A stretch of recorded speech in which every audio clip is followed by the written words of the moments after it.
여러분, 지금 당장 들고 계신 스마트폰을 한번 봐주시겠습니까? 그리고 상상해 보세요.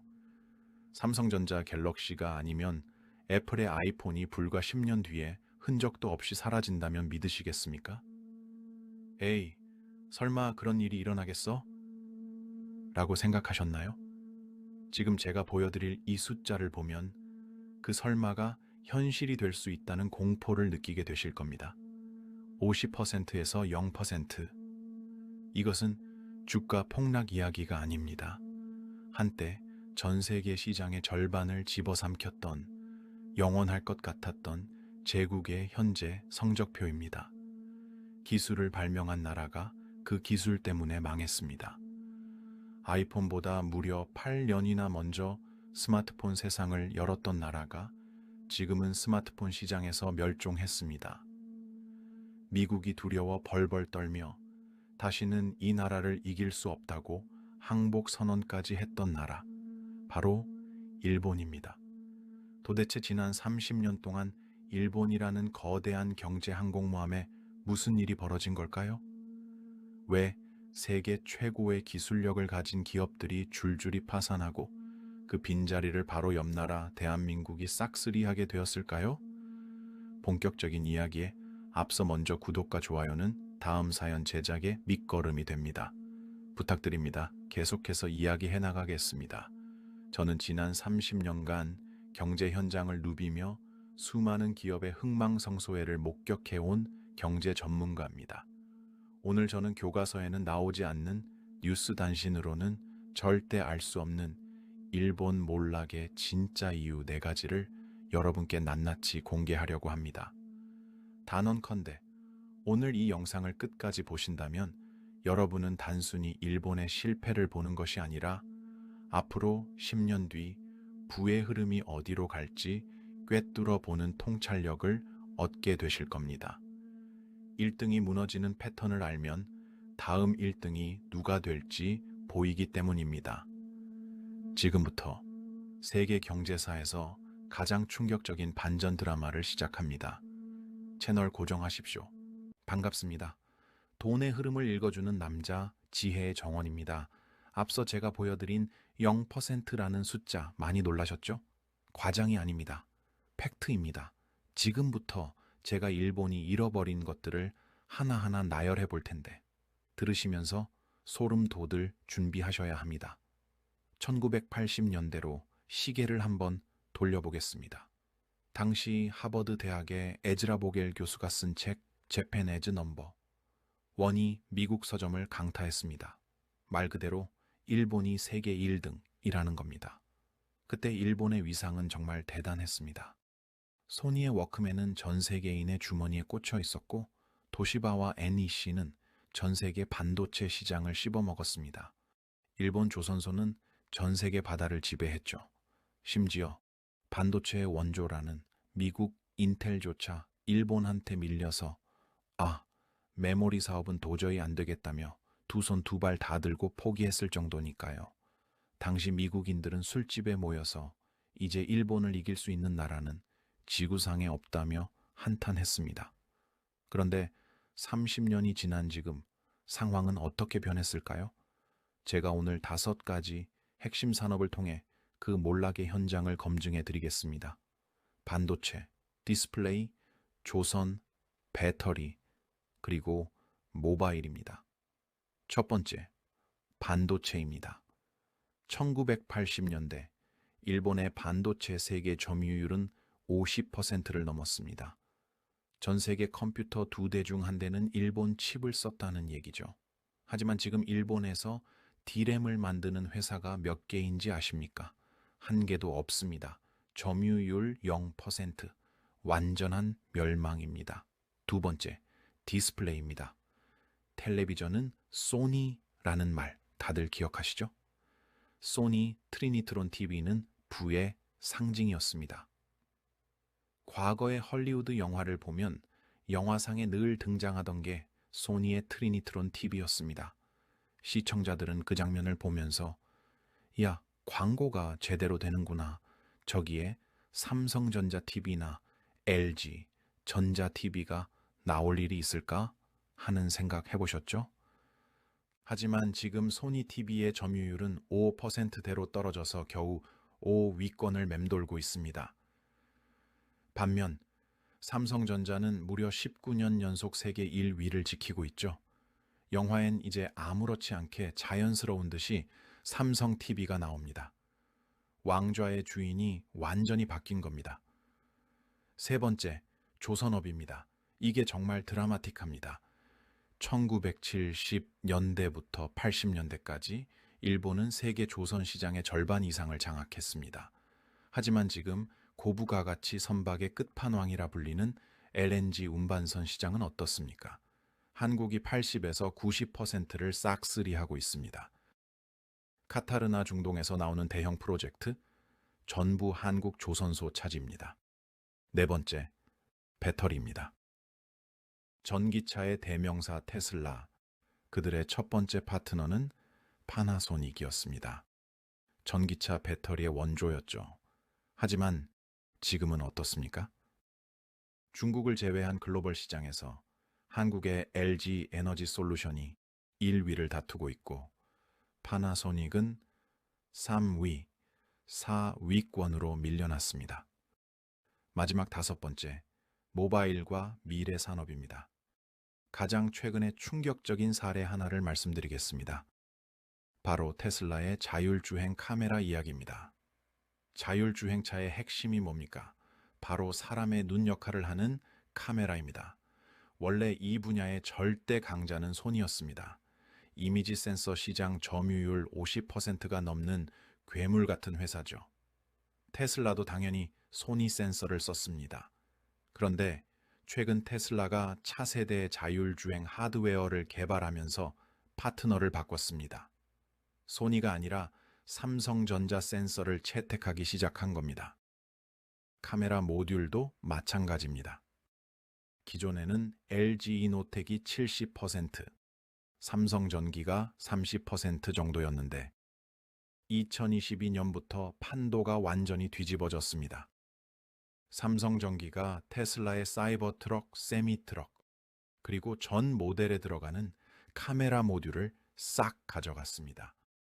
계약 규모만 4조 원에서 5조 원에 달합니다. 삼성전기의 점유율이 30%에서 80%로 수직 상승한 겁니다. 이게 무슨 의미냐? 미래 산업의 핵심인 자율주행 분야에서조차 기술의 주도권이 일본에서 한국으로 넘어왔다는 명백한 증거입니다. 자, 여기서 우리는 질문을 던져야 합니다. 도대체 왜? 어째서? 불과 30년 만에 세계 1등이 이렇게 처참하게 무너질 수 있는 걸까요? 그리고 그 빈자리를 어떻게 바로 옆 나라 대한민국이 차지할 수 있었을까요? 단순히 한국 사람들이 부지런해서, 운이 좋아서가 아닙니다. 일본이 스스로 무너질 수밖에 없었던 구조적인 이유가 있습니다. 지금부터 그 숨겨진 원인 4가지를 심층해부해 드리겠습니다. 첫 번째 원인은 정말 역설적입니다. 바로 품질의 덫입니다. 쉽게 말해 너무 잘 만들어서 망했습니다. 이해하기 쉽게 비유를 들어보겠습니다. 일본 반도체 기업은 마치 최고급 은행 금고를 만드는 장인과 같았습니다. 튼튼하고 안전하고 25년 동안 절대 고장 나지 않는 명품 금고 말입니다. 실제로 1980년대 일본 반도체는 25년 보증을 내세웠습니다. 왜냐하면 당시에는 대형 메인프레임 컴퓨터 시대였거든요.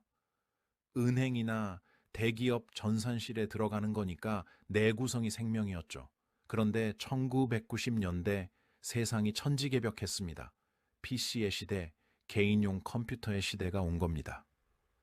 여러분, 집에서 쓰는 컴퓨터 25년 동안 쓰십니까? 아니죠. 보통 3년에서 5년 쓰면 새 걸로 바꿉니다. 시장이 원한 건 25년간은 비싼 금고가 아니라 3년 동안 적당히 쓸 수 있는 저렴한 사물함이었습니다. 삼성전자는 이 변화를 기가 막히게 포착했습니다. 굳이 비싸게 25년짜리를 만들 필요가 없다. 적당한 품질로 싸고 빠르게 많이 만들자. 비유하자면 삼성전자는 맛 좋고 가격 싼 분식집을 차린 겁니다. 라면, 김밥, 떡볶이를 5,000원에 파는 거죠. 반면 일본은 여전히 한 접시에 50만 원짜리 코스 요리를 파는 미슐랭 레스토랑을 고집했습니다. 우리는 장인이야. 어떻게 저런 싸구려를 만들어? 일본의 자존심, 모노즈쿠리 장인 정신가 있지. 그들은 이렇게 말하며 변화를 거부했습니다. 하지만 결과는 어땠습니까? 디지털 시대의 핵심은 속도입니다. 빨리 만들어서 팔고 소비자 피드백 받아서 다시 개선하는 게 중요합니다. 그런데 일본은 완벽하게 만들 때까지 출시를 안 합니다. 그러다 보니 시장은 이미 변해 있고 손님들은 다 떠나버린 뒤였죠. 품질이 너무 좋아서 장인 정신이 너무 투철해서 망했다. 참 아이러니하지 않습니까? 이것이 바로 일본이 빠진 첫 번째 늪이었습니다. 두 번째 원인은 타이밍입니다. 반도체 같은 장치 산업에서 가장 중요한 게 뭘까요? 기술력? 물론 중요합니다. 하지만 더 중요한 건 불황일 때 투자하는 미친 배짱입니다. 반도체 공장 하나 짓는데 얼마나 걸릴까요? 짧아야 2년에서 3년입니다. 그래서 호황일 때, 와, 돈 된다 하고 공장을 짓기 시작하면 완공될 때쯤엔 이미 불황이 와서 망합니다. 반대로 남들이 다 망한다고 곡소리 낼 때 불황일 때 과감하게 공장을 지어야 다음 호황 사이클에 돈을 쓸어 담을 수 있습니다. 그런데 일본 기업들은 이걸 죽어도 못했습니다. 왜냐? 1990년 버블 경제가 붕괴되면서 일본 경영진들이 겁을 집어먹었기 때문입니다. 더 결정적인 건 일본 기업 구조가 대부분 전문 경영인, 즉 월급쟁이 사장 체제였다는 겁니다. 여러분이 일본 기업 사장이라고 생각해 보세요. 임기는 3년입니다. 그런데 3조 원짜리 공장을 짓겠다고요? 만약 실패하면 내 퇴직금은? 내 명예는? 이런 생각 안 들겠습니까? 그래서 돌다리를 두드리고 또 두드리고 회의하고 보고서 쓰고 결제받다가 타이밍을 다 놓쳤습니다. 은행원 마인드로 벤처 전쟁터에 뛰어든 꼴이었죠. 반면 한국, 특히 삼성은 어땠습니까? 오너 경영 체제였습니다. 이건희 회장 같은 오너가 지금이 기회다, 묻고 더블로 가 라고 결정하면 수조 원짜리 투자가 단 몇 주 만에 집행됐습니다. 이걸 역발상 투자라고 합니다. 일본이 회의실에서 도장 찍고 있을 때 한국은 이미 공장 기초 공사를 하고 있었던 겁니다. 실제 사례를 보여드리겠습니다. 일본은 무너지는 디램 산업을 살리겠다고 1999년 국가적인 프로젝트를 시작합니다. NEC, 히타치, 미쓰비시의 반도체 사업부를 다 합쳐서 엘피다 메모리라는 연합군을 만들었습니다. 일명 히노마루 1장기 반도체. 일본의 자존심을 걸었죠. 결과는 어땠습니까? 2008년 글로벌 금융위기가 터졌을 때 한국 기업들은 오히려 공격적으로 나섰습니다. 일명 치킨 게임을 건 겁니다. 가격을 미친 듯이 낮춰서 경쟁자를 말려 죽이는 전략이죠. 결국 엘피다는 2012년 2월 파산을 신청합니다. 그리고 미국 마이크론에 팔려나갔습니다. 일본 반도체의 마지막 자존심이 외국 기업의 헐값으로 넘어가는 치욕적인 순간이었습니다. 랜드 플래시 메모리도 마찬가지입니다. 이거 누가 발명했는지 아십니까? 1987년 도시바의 마스오카 후지오 박사가 발명했습니다. 일본이 원조입니다. 그런데 도시바 경영진은 이거 어디다 써? 별로 쓸모 없을 것 같은데? 라며 방치했습니다. 삼성전자는 달랐습니다. 이거 MP3, 디카, 그리고 미래의 스마트폰에 무조건 들어간다고 예측하고 과감하게 투자했습니다. 결과는 기술 종주국 도시바를 제치고 삼성이 세계 1위가 됐습니다. 도시바 반도체 사업부는 결국 매각되어 지금은 키옥시아라는 이름으로 간신히 명맥만 잇고 있습니다. 세 번째 원인은 그 유명한 갈라파고스 증후군입니다. 갈라파고스 제도의 동물들이 육지와 단절되어 자기들끼리만 독특하게 진화한 것처럼 일본의 기술이 세계 표준과 멀어져 고립된 현상을 말합니다.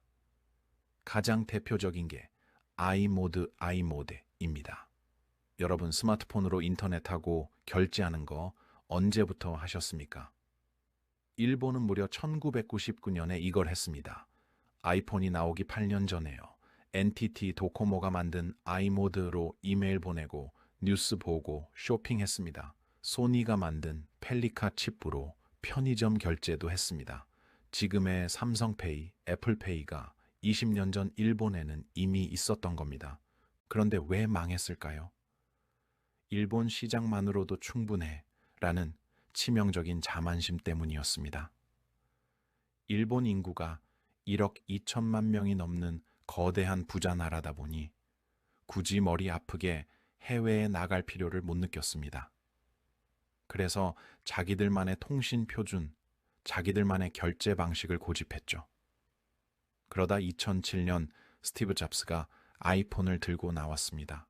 전 세계가 쓰는 글로벌 표준을 들고 말이죠. 처음에는 일본 기업들이 비웃었습니다. 배터리도 교체 안 되고 DMB도 안 되고 저고해선 통신도 안 되는 게 무슨 폰이야. 우리 일본 폰이 기능이 훨씬 많아. 하지만 아이폰은 하드웨어가 아니라 소프트웨어 혁명이었습니다. 앱스토어라는 개방형 생태계를 들고 왔죠. 전 세계가 연결된 거대한 파도 앞에 일본만의 폐쇄적인 시스템은 순식간에 무너졌습니다. 소니, 샤프, 파나소닉, 후지, 그 쟁쟁하던 일본 휴대폰 제조사들, 지금 해외에서 찾아볼 수 있습니까? 다 철수하거나 망했습니다. 심지어 일본 국민 메신저 라인, 일본 사람들이 매일 쓰지만 사실 한국의 네이버가 만든 겁니다. 일본의 토종 SNS였던 믹시가 모바일 전환에 실패하며 주춤할 때 그 빈자리를 한국 기업이 치고 들어간 겁니다. 마지막 네 번째 원인은 수직 계열화의 고집입니다. 일본 전자기업들은 모든 걸 혼자 다 하려고 했습니다. 반도체 칩부터 디스플레이, 배터리, 카메라, 그리고 최종 완제품까지. A부터 Z까지 우리 기술로 만든다는 것이 그들의 자존심이었습니다. 이걸 피자집에 비유해 볼까요? 일본 피자집은 최고의 피자를 만들겠다며 밀가루 농사를 직접 짓고 젖소를 키워 치즈를 만들고 화덕까지 벽돌 구워서 직접 만듭니다. 품질은 좋을지 모릅니다. 하지만 피자 한 판 만드는 데 시간이 너무 오래 걸리고 비용이 엄청나게 듭니다. 반면 삼성은 어땠을까요? 밀가루는 제일 싼 데서 사오고 치즈는 전문 업체에서 사오자. 우리는 피자 레시피와 굽는 기술에만 집중한다. 이걸 수평적 분업이라고 합니다. 필요한 건 밖에서 과감하게 사오고 내가 잘하는 것에 집중하는 거죠. 심지어 삼성은 경쟁자인 애플한테도 부품을 팔았습니다. 아이폰 속에 삼성 메모리, 삼성 디스플레이 들어가는 거 다들 아시죠? 일본 기업들은 이걸 이해 못했습니다. 적군한테 무기를 팔아? 미친 거 아니야? 저건 상도덕이 아니지. 하지만 삼성은 철저하게 실리적이었습니다. 부품 팔아서 돈 벌고 완제품으로 경쟁해서 또 돈 벌면 되지. 어차피 우리 부품 안 쓰면 쟤네 폰 못 만들잖아. 결국 속도와 가격 경쟁력에서 모든 걸 혼자 짊어지려던 일본은 한국을 당해낼 수가 없었습니다. 조선업 이야기로 넘어가 보겠습니다. 여기서도 기술의 표준 전쟁이 있었습니다. LNG선, 즉 천연가스를 액체로 만들어 나르는 배는 화물창 기술이 핵심입니다. 영하 163도를 견뎌야 하거든요. 일본은 모스모스 방식을 고집했습니다. 배 위에 둥근 공 모양의 알루미늄 탱크를 얹는 방식입니다. 항구에서 가끔 보셨을 겁니다. 배 위에 공이 툭 튀어나와 있는 거요. 이 방식은 구조적으로 튼튼하고 안전합니다. 마치 여행 가방 안에 둥근 텀블러를 넣은 것과 같습니다. 하지만 둥근 공 주변에는 빈 공간이 생기죠. 공간 낭비가 심합니다. 반면 한국은 멤브레인 방식을 선택했습니다. 배의 내부 모양 그대로 특수 단열재를 붙여서 탱크를 만드는 겁니다. 여행 가방 모양에 딱 맞는 사각형 물통을 넣는 것과 같습니다. 결과적으로 같은 크기의 배라면 한국 배가 가스를 30에서 40%더 실을 수 있었습니다. 선주 입장에서 생각해 보세요. 한번 운항할 때마다 돈을 40%더 벌 수 있는 배와 그냥 튼튼하기만 한 배. 무엇을 고르겠습니까? 당연히 한국 배입니다. 기술적 우위가 아니라 시장이 원하는 가치를 본 한국의 승리였습니다. 일본 조선소들은 모스 방식을 개량해 보려고 했지만 이미 대세는 기울었습니다. 디스플레이도 마찬가지입니다. 샤프는 일본 내 생산을 고집하며 가메야마 공장이라는 최첨단 요새를 지었습니다. 세계의 거북이라는 별명처럼 튼튼하고 완벽하게 만들겠다며 기술 유출을 막기 위해 공장 문을 걸어 잠갔습니다.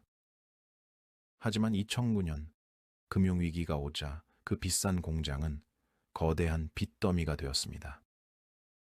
수요가 급감했는데 고정비는 그대로 나가니까요. 결국 샤프는 대만의 폭스콘에 인수되었습니다. 일본 전자산업의 자존심이 대만 하청업체에 먹힌 겁니다. 그리고 2024년 5월 샤프는 대형 LCD 패널 생산을 전면 중단한다고 발표했습니다.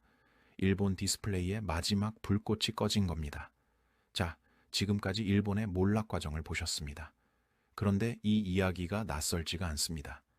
1970년대 미국 자동차 산업이 겪었던 일과 소름 돋게 똑같거든요. 당시 미국 GM, 포드, 크라이슬러, 빅3는 세계 최강이었습니다. 그런데 일본 자동차가 치고 들어왔습니다.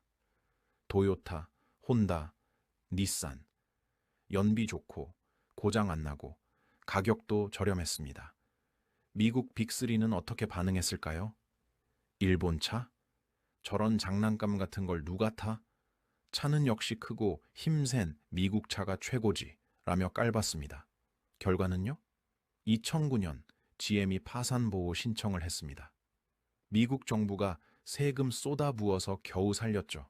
그런데 재미있는 건 일본이 미국한테 했던 짓을 한국이 일본한테 그대로 한 겁니다. 미국은 너무 크고 비효율적인 차를 고집하다 일본한테 밀렸고, 일본은 너무 좋고 비싼 제품을 고집하다 한국한테 밀렸습니다. 패턴이 똑같습니다. 기존 성공에 취해서 시장 변화를 못 읽고 후발주자의 추격을 얕잡아 보다가 뒤집어지는 것. 이걸 경제학에서는 혁신가의 딜레마라고 합니다. 과거에 나를 성공하게 만들었던 바로 그 요인이 미래에는 나를 망하게 만드는 원인이 되는 현상입니다. 최근 일본 정부가 다시 칼을 뽑았습니다. 방역을 시도하고 있습니다. 라피도스라는 회사를 만들어서 2027년까지 이 나노 최첨단 반도체를 양산하겠다고 선언했습니다. 도요타, 소니, NTT 등 일본 대기업 8곳이 돈을 모아서 세운 드림팀입니다. 잃어버린 반도체 패권을 되찾겠다는 국가 프로젝트죠. 가능할까요? 업계 전문가들은 대부분 회의적입니다. 왜냐하면 지난 20년 넘게 첨단 공정에서 손 놓고 있었거든요. 반도체 기술은 계단과 같습니다. 5나노를 해봐야 3나노를 하고 그래야 2나노를 할 수 있습니다. 경험의 축적이 필요합니다. 그런데 일본은 20년치 계단을 한 번에 점프하겠다고 합니다. 삼성전자와 TSMC가 피 튀기며 쌓아 올린 장벽을 단 몇 년 만에 넘는다? 사실상 불가능에 가까운 도전입니다. 자, 이제 오늘 이야기를 정리해 보겠습니다. 일본이 세계 최고였던 5대 산업, 반도체, 디스플레이, 조선, 배터리, 모바일. 이 5분야 전부에서 일본은 한국에게 추월당했거나 완전히 밀려났습니다. 몰락의 원인 4가지 다시 기억해 봅시다. 첫째, 품질의 덫, 시장이 원하는 게 아니라 자기가 잘하는 것만 고집했습니다. 둘째, 투자 타이밍 실기. 불황에 움츠러들어서 기회를 놓쳤습니다. 셋째, 갈라파고스 증후군. 내수 시장에 안주하다 글로벌 표준과 단절됐습니다. 넷째, 수직 계열화의 비효율. 모든 걸 혼자 하려다 속도와 비용에서 밀렸습니다. 이 이야기가 우리에게 주는 교훈은 명확합니다. 1등은 영원하지 않다. 오히려 1등이기 때문에 더 위험할 수 있습니다. 과거의 성공에 취해서 변화를 못 보면 어느 순간 후발주자한테 뒤집어집니다. 일본은 기술을 발명하고도 졌습니다. 한국은 기술을 배워서 이겼습니다. 차이는 기술 그 자체가 아니라 시장의 변화를 읽는 눈과 과감한 실행력이었습니다. 하지만 여러분, 끝날 때까지 끝난 게 아닙니다. 방심은 금물입니다. 일본이 완전히 망했느냐? 그건 아닙니다. 소재, 부품, 장비, 일명, 소부장 분야에서는 여전히 일본이 강력합니다. 반도체를 만드는 기계, 특수 화학 약품 같은 기초 체력은 아직도 세계 최고 수준입니다. 2019년 일본이 수출 규제했을 때 우리가 얼마나 긴장했는지 기억하시죠? 무시할 수 없는 저력은 남아 있습니다. 하지만 완제품을 만들고 시장의 트렌드를 주도하는 헤게모니, 즉 패권은 분명히 한국으로 넘어왔습니다. 테슬라가 자율주행 파트너로 소니가 아닌 삼성을 선택했다는 것, 이것은 단순한 부품 계약이 아닙니다. 미래 산업의 주도권이 넘어왔다는 역사적 사건입니다. 우리는 지금 갈림길에 서 있습니다. 중국이 무섭게 쫓아오고 있습니다. 일본이 미국을 제치고 한국이 일본을 제쳤듯이 우리도 언제든 중국에게 뒤집힐 수 있습니다. 우리가 일본의 전철을 밟지 않으려면 지금의 성공에 취하지 말고 끊임없이 의심하고 혁신해야 합니다. 30년 전 일본 경영자들이 했던 이 정도면 충분해 라는 안일한 생각, 그것이 가장 큰 적입니다. 오늘 제가 준비한 이야기는 여기까지입니다. 일본의 잃어버린 30년, 그리고 한국의 기적 같은 도약. 이 거대한 드라마를 통해 여러분은 어떤 통찰을 얻으셨습니까? 기업이든 개인이든 변화를 거부하는 순간 몰락은 시작됩니다. 지금 잘 나간다고 안주하지 마십시오. 끊임없이 시장이 무엇을 원하는지 살피고 남들이 두려워할 때 과감하게 움직이는 야성을 되찾아야 할 때입니다. 오늘 영상이 여러분의 경제적 통찰을 넓히는 데 도움이 되셨다면 구독과 좋아요 부탁드립니다. 여러분의 클릭 한 번이 제가 더 깊이 있는 분석을 하는데 정말 큰 힘이 됩니다. 다음 시간에도 더 날카롭고 유익한 경제 이야기로 찾아오겠습니다. 감사합니다.